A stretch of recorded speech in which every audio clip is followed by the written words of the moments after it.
What would you do if everyone called your life's work hopeless? Memphis Kerrigan adjusts her wire-rimmed glasses and studies the massive coastal defense gun through the pre-dawn mist. Battery Helena sits like a sleeping giant on the cliffs of Fort Meridian, its twin 16-inch barrels pointed toward an empty Atlantic horizon. The gun hasn't fired accurately in 3 months. Every test shot either falls short or sails wide, wasting precious ammunition while enemy submarines prowl closer. To American shores, the salt wind carries the scent of gunpowder and rust. Waves crash against the granite cliffs 200 feet below, sending spray that kisses the battery's concrete foundations. Seagulls wheel overhead, their cries sharp against the constant Atlantic roar. In this gray hour before sunrise, Memphis feels the weight of metal and history pressing down like a physical thing. Memphis runs her fingers along the elevation mechanism's housing. Metal whispers against metal as she traces each gear, each bearing, each calibrated joint. The other engineers, all men, all loud, all certain they know better, have declared the problem unsolvable. Too much salt corrosion, they say. Too much. We're from constant drills. Time to scrap Battery Helena and focus resources elsewhere. But Memphis sees something different. She sees the slight tremor in the elevation gear train when the barrels swing through their arc. Feels the microscopic play in the traversing mechanism that shouldn't exist in a precision instrument. Here's the whisper-soft grinding that everyone else dismisses as normal operational noise. Her father taught her to listen to machines the way others listen to music. Every sound tells a story. Every vibration carries meaning. The battery deck stretches 40 feet in each direction, a maze of steel plates, ammunition hoists, and control stations. Memphis knows every rivet, every weld, every system that keeps this massive weapon operational. She's crawled through maintenance tunnels that other engineers wouldn't enter, mapped electrical conduits in spaces too cramped for larger bodies. Spent nights tracing hydraulic lines while the rest of the base slept. They call her the mouse.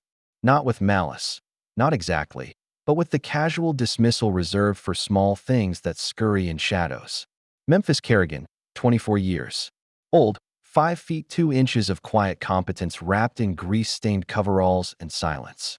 The daughter of Master Gunner Samuel Kerrigan, who died when shrapnel from a training accident found the one gap in his protective gear, she carries his memory in calloused hands and oil-stained fingernails. Colonel Hendricks Barron storms across the battery deck, his boots ringing against steel plates like hammer blows. Behind him march his favorite engineers, Tate Connors with his Harvard degree and brass confidence, Enzo Wyatt with his booming voice and dismissive laugh, Cairo Pierce with his cigarette perpetually dangling from thin lips. They've been working Battery Helena for weeks, replacing parts, recalibrating systems, growing louder and more frustrated with each failed test. Connors waves a technical manual like a battle flag.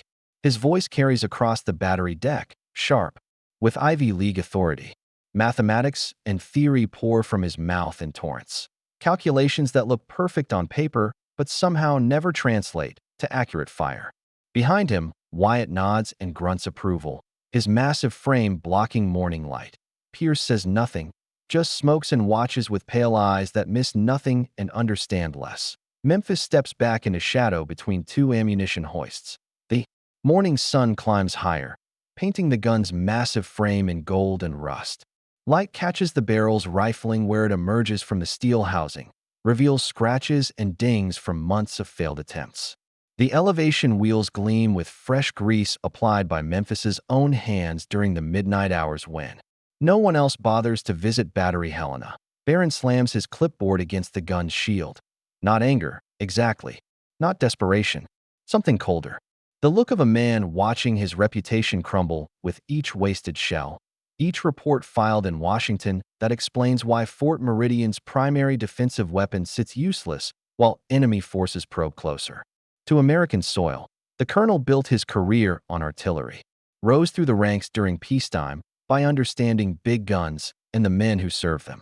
But Battery Helena defies his experience, mocks his expertise, reduces him to helpless fury while submarines surface off the Carolina coast and shells fall on coastal towns. Connors points to a bank of gauges and shakes his head. Numbers don't lie, he insists. Calculations prove the gun should be firing true. Every component tests within specifications. Every system functions according to manual procedures. The problem must exist in some fundamental flaw that renders the entire weapon obsolete. Wyatt kicks a toolbox and curses the morning air. His voice booms across the battery deck, carries over wind and wave to echo against the fort's concrete walls. Frustration given sound and fury. Expertise transformed into impotent rage at machinery that refuses to bend to human will. Pierce flicks his cigarette into the wind and shrugs with elaborate indifference. His pale eyes find Memphis in her shadow and hold her gaze for a moment too long. Something calculating moves behind that stare, something that measures and dismisses in the same glance. Point three brilliant minds, Memphis knows. Three men whose credentials dwarf her own community college certificate and apprenticeship under her father's gentle guidance. Connors graduated summa cum laude from Harvard's engineering program. Wyatt designed artillery pieces for the Army Corps of Engineers. Pierce holds patents on mechanical systems used in factories across the Midwest, but none of them hear what the machine is trying to say. Memphis waits until they leave for their morning briefing, watches their forms disappear into the fort's administrative complex, listens until their voices fade beneath wind and wave. Then she approaches Battery Helena alone, carrying her father's old leather tool roll, the one he used during the Great War, the one that still smells faintly of gun oil and tobacco. Inside, wrapped in oiled cloth, lies his most precious possession, a small brass compass that belonged to his own father, a master gunner who helped sight the great naval rifles that turned the tide at Santiago Bay. 3 generations of Kerrigans have served the big guns, have listened to their mechanical hearts, and coaxed accuracy from steel and mathematics. She doesn't touch the compass yet. Not yet. Instead, she kneels beside the elevation mechanism and closes her eyes. Listens, feels, lets her hands map the subtle wrongness that everyone else has missed. The battery deck falls away, the Atlantic wind fades, until only the machine exists in her awareness. There, a gear tooth worn just slightly more than its neighbors. Not enough to show on instruments, barely visible to the naked eye, but enough to throw off the precise calculations that separate a direct hit from a miss. The kind of flaw that reveals itself only to someone willing to listen with more than their ears, to touch with more than their hands. Memphis opens her eyes and looks out at the Atlantic. Morning light turns the water into hammered silver, beautiful and deadly. Somewhere beyond that horizon, enemy forces gather strength and purpose. Somewhere in the darkness, submarines surface to shell coastal towns while Battery Helena sits silent and useless, declared hopeless by men who never learned to hear what machines whisper in the night. She touches her father's compass through the oiled cloth, not hopeless. Never hopeless, just waiting for the right person to listen. Before we continue, comment where you're watching from. The morning grows brighter, and soon the loud engineers will return with their theories and their certainty. But for now, Memphis. Kerrigan sits alone with a sleeping giant, planning how to wake it up. The compass appears 3 days later. Memphis finds it sitting on her workbench in the maintenance shed, morning light streaming through grimy windows to catch its brass surface. Not her father's compass, that remains wrapped in oiled cloth, hidden in his tool roll. This compass is different.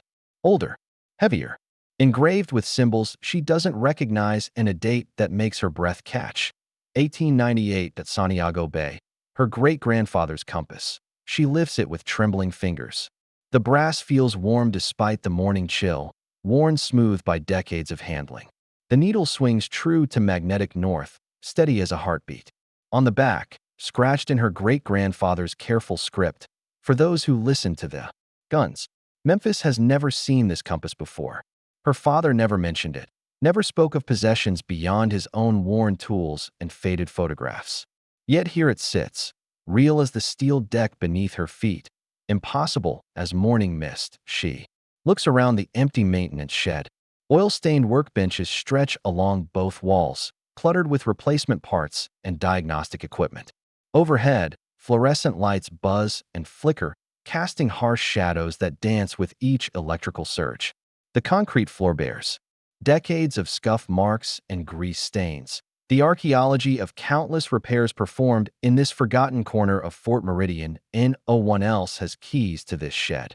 No one else knows about her private workspace where she retreats when the loud engineers grow too dismissive, too certain, too quick to declare problems unsolvable. Memphis turns the compass over in her hands. The weight feels familiar, as if she's held it before in dreams or half-remembered childhood moments. The engraved symbols resolve into navigational markings, degrees, and minutes etched with mathematical precision. Her great-grandfather carried this instrument through the Spanish-American War, used its guidance to sight the massive naval rifles that broke enemy formations and secured American victory. She sets the compass on her workbench and stares. Outside, boots ring against metal as the morning shift arrives at Battery Helena. Voices carry through the salt air. Connor's explaining theories that sound brilliant but produce no results. Wyatt cursing mechanical systems that refuse to bend to his will. Pierce smoking in silence while his pale eyes catalog failures. Colonel Barron's voice rises above the others, sharp with military authority and growing desperation. Fort Meridian's defensive capabilities diminish with each passing day. Enemy submarines probe closer to American shores, their crews growing bolder. As they realize the massive coastal guns pose no threat, Washington sends increasingly urgent telegrams demanding explanations, solutions, results. Memphis picks up the compass again. The needle swings toward magnetic north, unwavering in its certainty.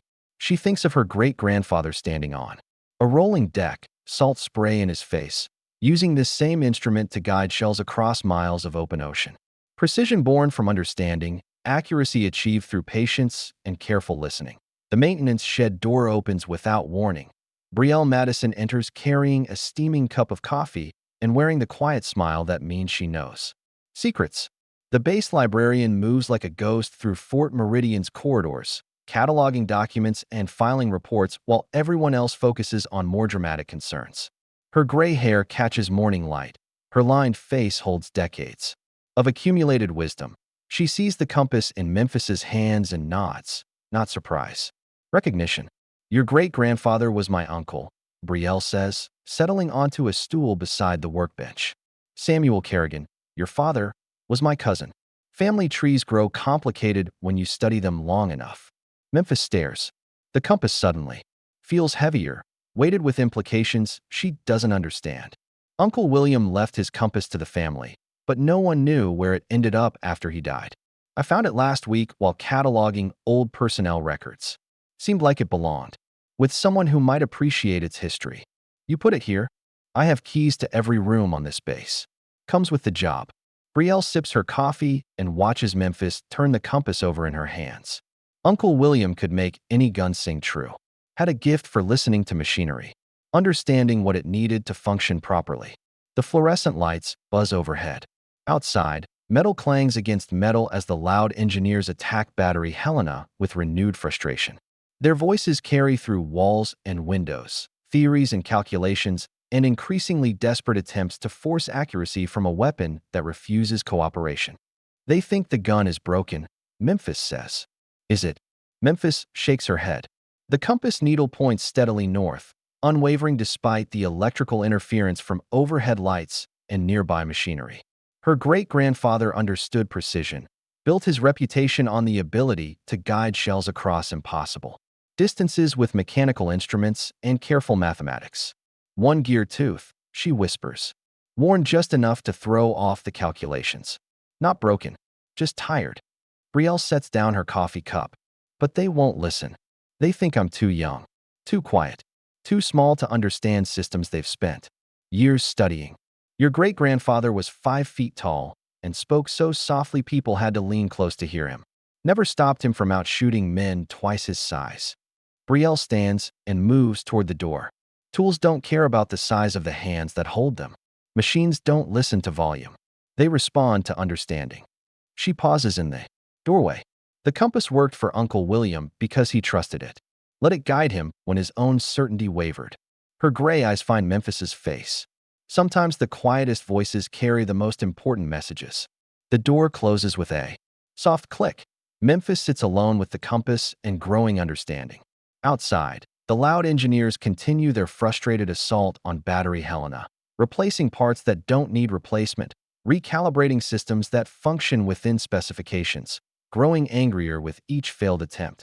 She thinks of her great-grandfather standing on a warship's deck, this same compass in his weathered hands, guiding shells across miles of ocean to find their targets. Precision achieved through patience, accuracy earned through careful listening to machinery that spoke in whispers rather than shouts. The compass needle swings true to north. Memphis closes her eyes and lets her father's lessons wash over her. The importance of understanding rather than theory, of listening rather than assuming, of trusting mechanical intuition over mathematical certainty. The worn gear tooth calls to her across the distance between maintenance, shed, and battery deck, a mechanical heartbeat slightly out of rhythm. She opens her eyes and looks at the compass. Not a gift. A responsibility. Not a tool. A guide. The morning sun climbs higher, and soon the loud engineers will declare another day of failure. But Memphis Kerrigan sits in her forgotten maintenance shed, holding 3 generations of Kerrigan precision in her calloused hands, planning how to make battery Helena sing true once again. The compass points north. Memphis points toward hope. The mockery begins at the morning briefing. Memphis enters the command bunker carrying her father's leather tool roll and her great-grandfather's compass wrapped in oiled cloth. 23 officers and engineers crowd around the tactical table, their voices creating a wall of sound that seems designed to exclude quieter contributions. Maps spread across the polished surface show submarine positions, shipping lanes, coastal vulnerabilities, a war fought in symbols and statistics. Colonel Barron stands at the table's head, his weathered face carved into harsh lines by sleepless nights and mounting pressure from Washington. Behind him, a chalkboard displays yesterday's test results. Shell 1 missed by 400 yards. Shell 2 fell short by 600. Shell 3 sailed over the target by 800 yards. Each failure circled in red chalk like accusations. Memphis clears her throat. The conversation doesn't pause. Connors continues explaining his latest theory about barrel harmonics, his Harvard-trained voice carrying easy authority across the crowded bunker. Wyatt nods and grunts agreement while sketching mechanical diagrams on a notepad. Pierce smokes by the ventilation grate, his pale eyes fixed on some private calculation. Memphis tries again, louder this time. Selah Townsend, the base communications officer, notices first. Her quick glance draws attention from others. Lieutenant Sky Davison from the motor pool, Sergeant Livia Whitmore from the ammunition depot, Captain Hendricks Barron's aide-de-camp, who takes notes in careful shorthand. The room gradually quiets. I think I know what's wrong with battery Helena, Memphis says. Silence stretches like a held breath. Then Connors laughs. Not cruel, exactly, but dismissive in the way that polite society reserves for children who interrupt adult conversations with obvious statements. We've been over every system, Miss Kerrigan. Twice. The gun functions within specifications but refuses to fire accurately. It's a fundamental design flaw that can't be corrected through minor adjustments. Memphis unwraps the compass and sets it on the tactical table. Brass catches lamplight. The engraved symbols clear despite decades of handling. Several officers lean forward to examine the antique instrument, their expressions mixing curiosity with confusion. This belonged to my great-grandfather. He used it to sight naval guns during the Spanish-American War. Wyatt's laugh booms across the bunker. What's next? Tea leaves. Crystal balls. We're trying to solve an engineering problem, not conduct a seance. More laughter ripples through the assembled officers. Not malicious. Memphis recognizes the difference, but the casual dismissal reserved for ideas that don't fit established patterns. The compass suddenly feels heavy in her hands, weighted with 3 generations of Kerrigan precision that these men will never understand. Pierce flicks cigarette ash into a coffee cup. Artillery has advanced considerably since 1898. Modern fire control systems use mathematics, not superstition. Colonel Barron raises his hand for silence. His gray eyes study Memphis with the calculating attention he reserves for tactical problems that resist conventional solutions. Explain your theory, Miss Kerrigan. Memphis takes a breath. Around the table, faces range from polite interest to barely concealed impatience. She thinks of her father working alone in the maintenance shed, teaching her to listen to machinery's whispered secrets while others relied on noise and assumption. There's a worn gear tooth in the elevation mechanism. Just one tooth. damaged enough to throw off precise calculations, but not enough to register on standard diagnostics. Every time the gun elevates, that tooth creates a slight hesitation, maybe a tenth of a degree, but enough to miss targets at extreme range. Connors consults his notepad, pages filled with mathematical calculations and system specifications. We've tested the elevation mechanism repeatedly. All components function within acceptable tolerances. Acceptable isn't the same as perfect. Naval gunnery requires precision measured in fractions of degrees. One worn tooth can make the difference between a direct hit and a complete miss. The silence grows uncomfortable. Memphis feels 23 pairs of eyes evaluating her theory, finding it wanting, dismissing both her expertise and her great-grandfather's compass as relics from a simpler time when problems yielded to intuition rather than science.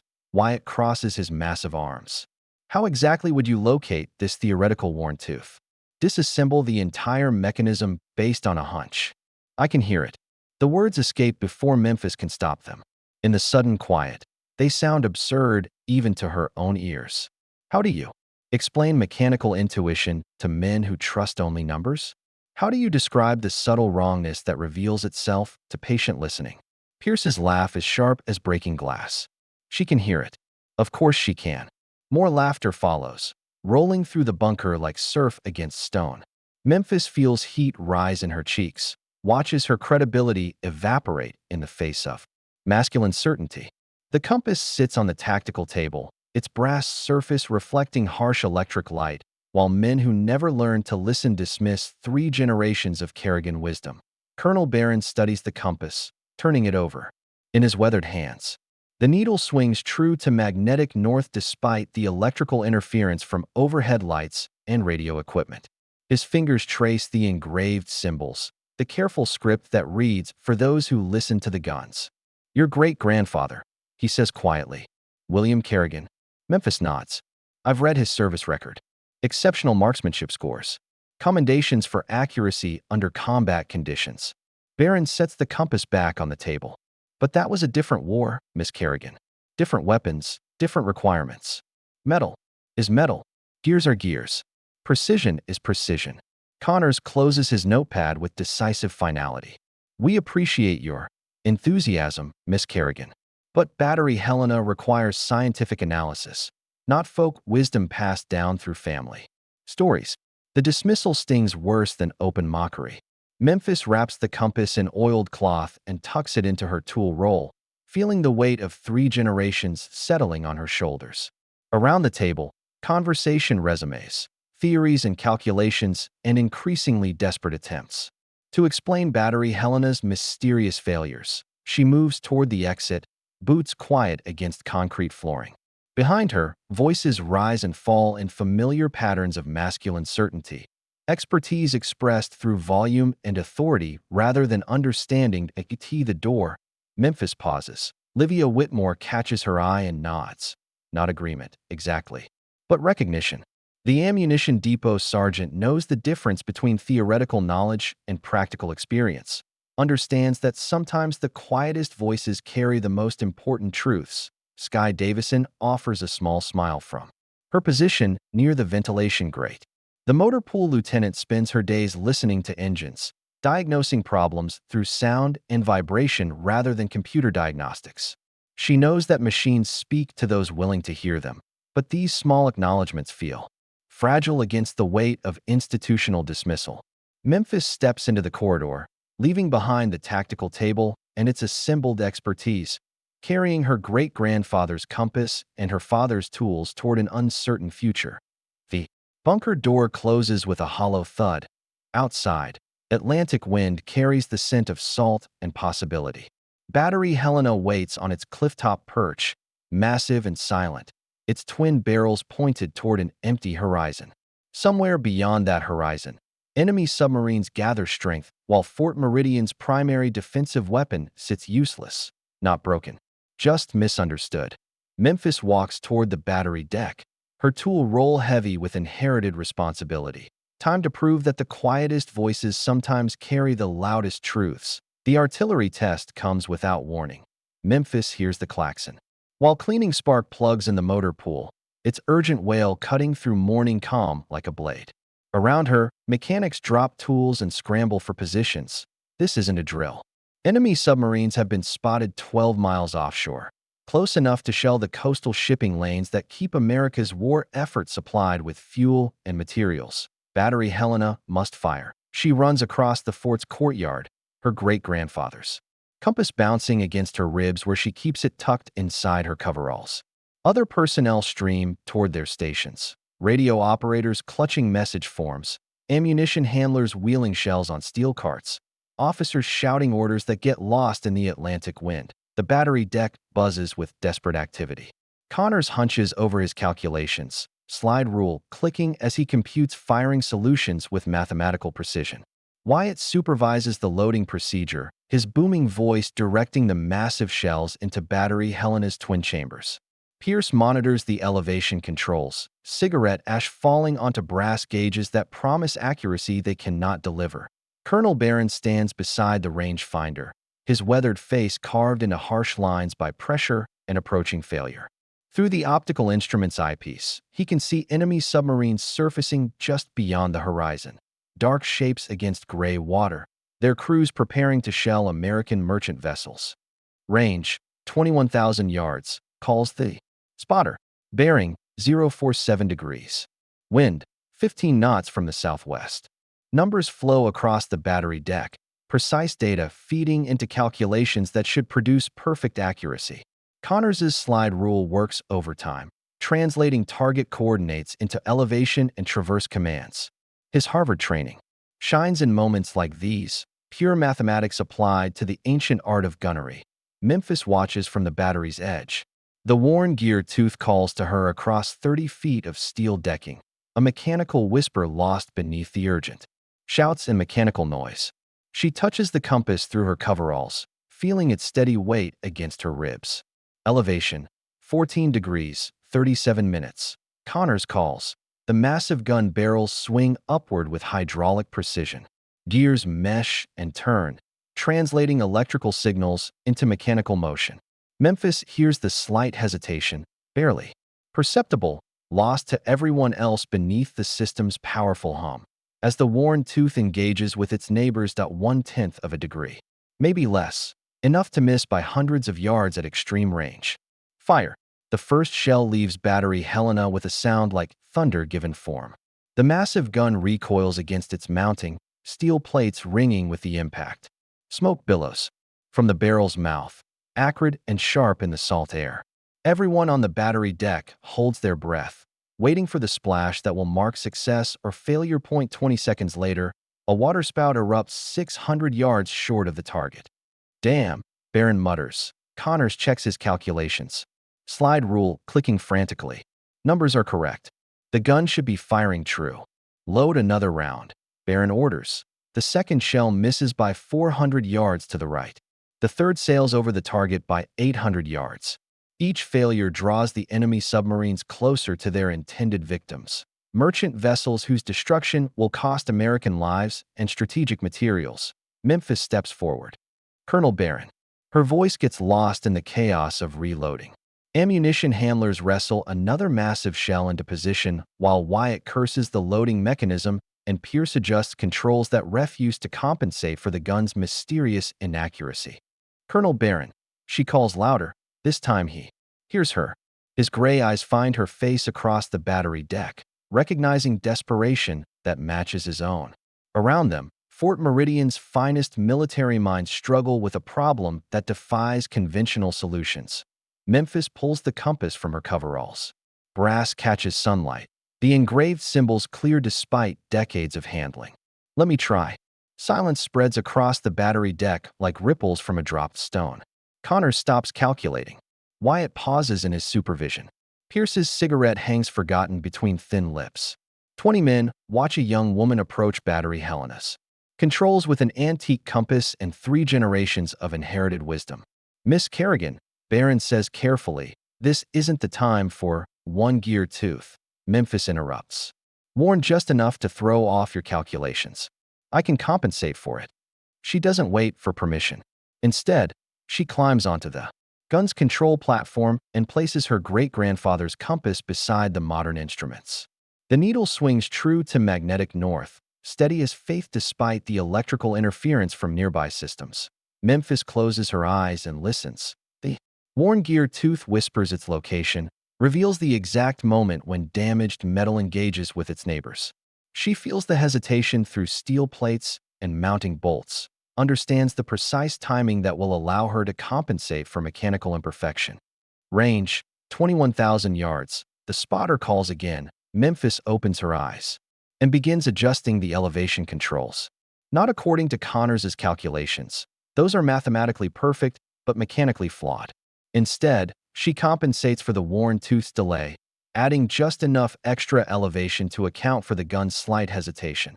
Her great-grandfather's compass points steadily north. The enemy submarines grow larger through the rangefinders. Optics. Fire. Memphis whispers. Battery Helena speaks with authority born from understanding rather than theory.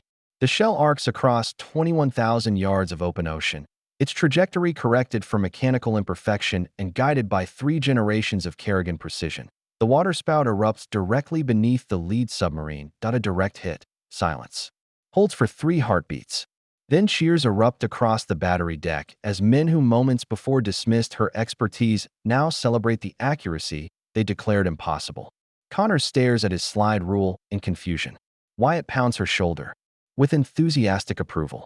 Pierce drops his cigarette and grins. Colonel Barron approaches the control platform where Memphis stands beside her great-grandfather's compass. His weathered face shows wonder mixed with profound relief. How, he asks simply. Memphis touches the compass's brass surface. I listened to what the gun was trying to say. The second submarine begins its crash dive, recognizing that Battery Helena has found its range and accuracy. The third submarine follows, abandoning its attack run to seek deeper water and safer hunting grounds. American merchant vessels continue their vital journey, protected by coastal guns that finally sing true. Barron picks up the compass and examines its engraved symbols. For those who listen to the guns, my great-grandfather's words, Memphis says. He understood that machines speak to those willing to hear them. Around them, the battery deck returns to normal operations. But something fundamental has changed in the way these men look at the quiet woman who made Battery Helena deadly again. Not mockery now, not dismissal, respect. Memphis gathers her father's tools and her great-grandfather's compass, preparing to return to the maintenance shed where she belongs. But Barron's voice stops her at the battery's edge. Miss Kerrigan. She turns. Battery Helena is your responsibility now. Full authority over maintenance and fire control. His gray eyes hold promise and acknowledgement. The gun needs someone who can hear what it's trying to say. Memphis nods and walks toward her forgotten corner of Fort Meridian, carrying 3 generations of mechanical wisdom and the knowledge that sometimes the quietest voices carry the most important truths. Behind her, Battery Helena stands ready. No longer hopeless, no longer broken, just waiting for the right person to listen. If this story moved you, like, share, and subscribe.